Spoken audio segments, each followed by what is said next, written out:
Figured I'd go ahead and slide this one in on you real quick, just a little short one. It only took me about half of a day on this one. What this is a rear deck lid cover that goes in the back of a mid-80s two-door Chevy Box Caprice. Customer wanted to let the base from the trunk come on into the cab.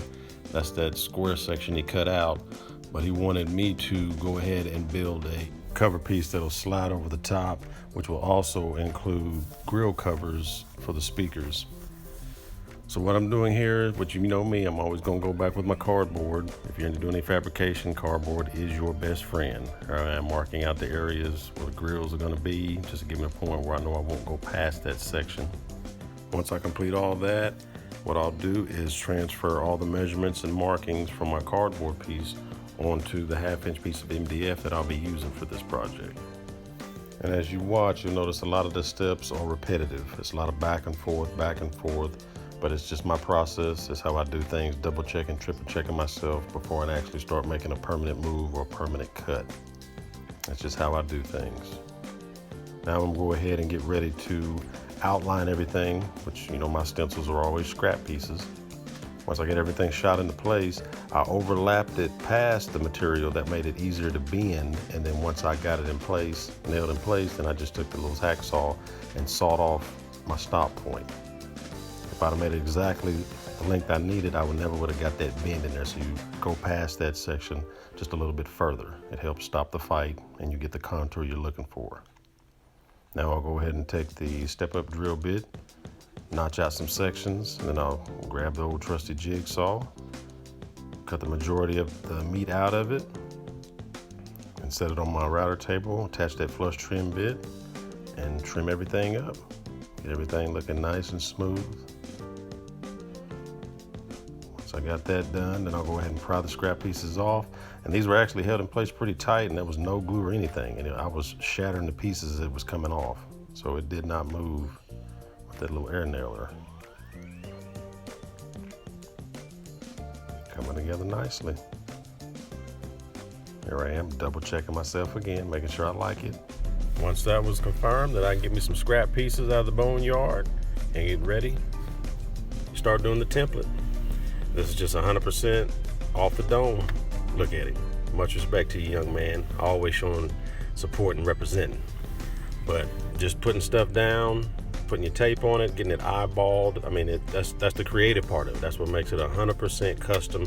No design is like another. That's the part I love about this. You can just go as crazy or as simple as you want. But on this one here, I tried to get a layout similar to what he was wanting, all based off his explanation. And once I got that look that I felt was it, then I went ahead and started securing the pieces into place with my brad nailer, double checking, and then I'll go ahead and do the step-up drill bit, knock out most of the material, kind of plunge holing everything out, and then I'll make another pass with my jigsaw, get majority of the material out of the way, and then I'll end up putting it on my router table, putting the flush trim bit in it, and clean up everything. But I like the way the layout came. Like I said, I got pretty close to what he was wanting. It's not identical, but what is. Now I'll go ahead and remove the pieces, show what's left, actual design of the piece, grille covers.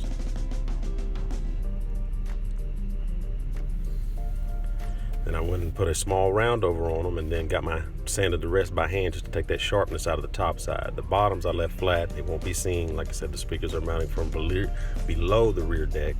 There was no point in putting a round over edge on it, just on the top, just in case he wanted to add material to it, if he's gonna paint it, put texture on it, I don't know. He's gonna take it from there on and do what he needs to do with it, but he just wanted me to design it and make it for him. But that's basically it. And that main part that's cut out of the middle, that's to let that base come in from the trunk and into the cab. That's the whole reason for that area, him wanting to do it that way. 1/2-inch MDF. We were going to go thinner, but we wanted thicker to give it some depth on the design. Decide, like I said, whatever he was going to do, wrap it or paint it. Just a better look, in our opinion. We collaborated on that. Two-door Caprice.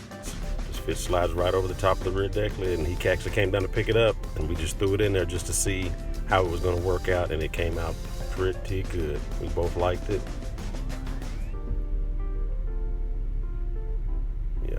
Turned out real nice. I think he's got 4x6s back there in the rear deck lid, if I'm not mistaken. He's got 3 15s in his trunk. I should have got a shot of that, but like I said, it was dark.